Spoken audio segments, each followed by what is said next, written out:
Praise దళరండి. అందరికి వందనాలు. ప్రభు పేరిట యేసుతో నడవండి ఉదయకాలమే ప్రోగ్రామ్ కు మిమ్మల్ని ప్రేమతో స్వాగతిస్తున్నాము. మొదటి కొరింథీయులు రాసిన పత్రికలో అపోస్తులుడైన పౌలు ఈ విధంగా అంటున్నారు, దేవుని యొక్క జ్ఞానము మర్మమై ఉన్నట్లు ఉంది. అంటే మర్మముతో కూడి ఉన్నది. అది మరి దేవుడి విషయాలు, ఆ మర్మమైన జ్ఞానం అనేది అందరికీ తెలియదు. ఎందుకంటే ఒకవేళ అది ఎందుకు దేవుడు అలా ఆ జ్ఞానాన్ని ఎవరి కోసం నియమించారంటే మన కోసం, మన మహిమ కోసం దేవుడు నియమించి ఉన్నాడంటే, ఒకవేళ ఆ విషయాలు, ఆ జ్ఞానయుక్తమైన విషయాలు తెలిసి ఉంటే మీరు నన్ను సిలువ వేయకపోదురు అని రాయబడి ఉందంటే, మనకు తెలియకనే దేవుణ్ణి సిలువ వేశామంటే ఆ జ్ఞానం అనేది మరుగై ఉన్నది, మర్మముగా ఉంది.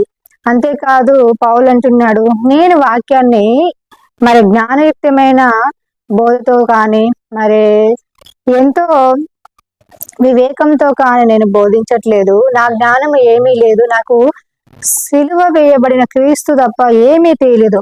కానీ నేను మీకు ఎలా బోధిస్తున్నానంటే, పరిశుద్ధాత్మ శక్తితో నింపబడి పరిశుద్ధాత్ముడు దేవుడు బయలుపరిచిన దృష్టాంతాలను నేను మీకు బోధిస్తున్నానని చెప్పడం జరుగుతుంది. ప్రియా దేవుని జనాంగమా, పౌలుకి సిలువ వేయబడిన క్రీస్తు మాత్రమే తెలుసు. కానీ పరలోకం నుంచి వచ్చే ఆ జ్ఞానాన్ని పొందుకొని దేవుడి నుంచి మరి ఆ వాక్య ప్రత్యక్షతను పొందుకొని పౌలు అనేక మర్మాలతో కూడిన బోధను చేయడం జరిగిందంటే, ప్రియా దేవుని జనాంగమా, మనము కూడా మరి బైబిల్ గ్రంథం చదివినప్పుడు అనేక విషయాలు దేవుడు బయలుపరుస్తూ ఉంటారు. మర్మాలతో కూడిన జ్ఞానయుక్తమైన బోధించినప్పుడు మనం వాటిని కనుక్కొని వాటిని స్వీకరించి వాటిని అనుసరించి మన జీవితాలను మలుచుకొని మరి పరలోక రాజ్యంలో మరి ఆ నిత్య రాజ్యంకి మనం వారసులు అవ్వడానికి మనము ప్రయాసపడాలి. అలా ప్రయాసపడమే కాదు, మన కుటుంబంలో కూడా దేవుడి శక్తితో నింపబడాలి. అనేకులను మరి మనము మరి కదిలించే వారిగా ఉండాలి. అనేకులను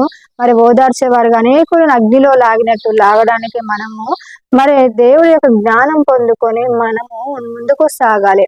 మరి ఈ వాక్యం మీ వెనుకలో దీవించబడును గాక. ఆమేన్.